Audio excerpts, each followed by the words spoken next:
Well, there's an old adage that says we learn very little from the second kick of a mule. And that's how we're going to dive right into our subject today, which is your mishaps, mistakes, and misfortunes, and how we should work with those. And I want to jump right into the poem, this week's poem on Dale Byron on Poetry, our podcast. And it is a poem by Billy Collins, the great poet, and it's called The Past. The Past by Billy Collins. It goes like this. The past is an empty theater. The past is an empty theater after a show. After a show. The listless crowd has driven home. The stagehands have walked off into the wings, and the props have been hastily shoved into a closet backstage. There is no reason to stay here. There is no reason to stay here.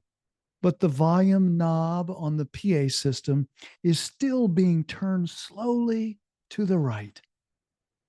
And now the music is loud, loud enough to wake the dead. Well, of course, Billy Collins is talking about this notion of being pulled into the past and staying there.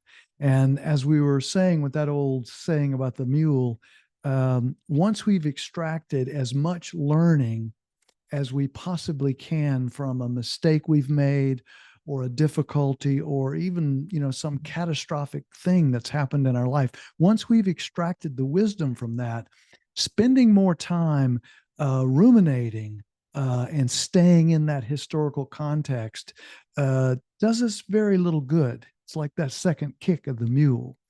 And so I love the way this little short poem by Billy Collins, The Past, I love the way it gets right in there with the message about the past. He says, the past is an empty theater after a show.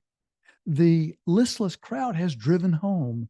The stagehands have walked off into the wings, and the props have been hastily shoved into a closet backstage.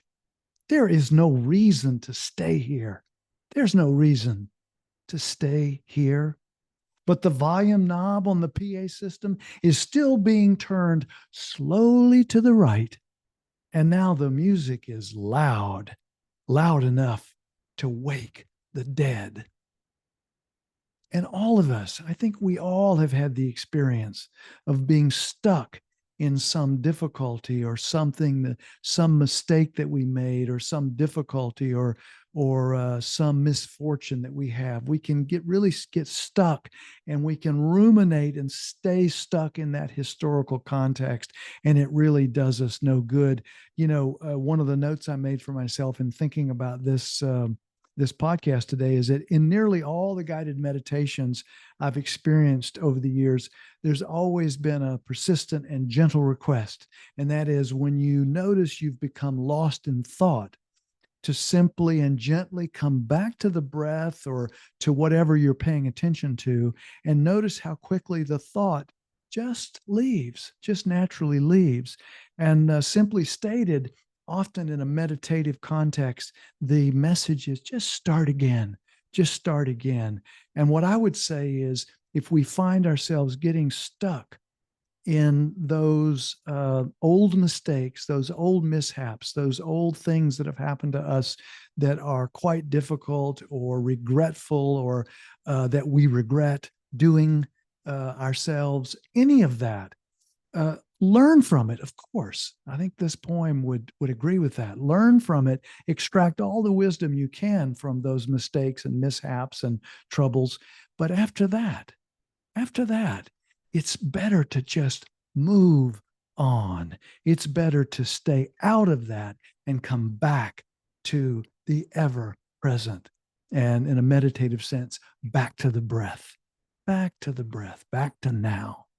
So, thank you so much, as always, for your listening ear. Until next time and next poem, please take good care of yourself and, if you can, someone else.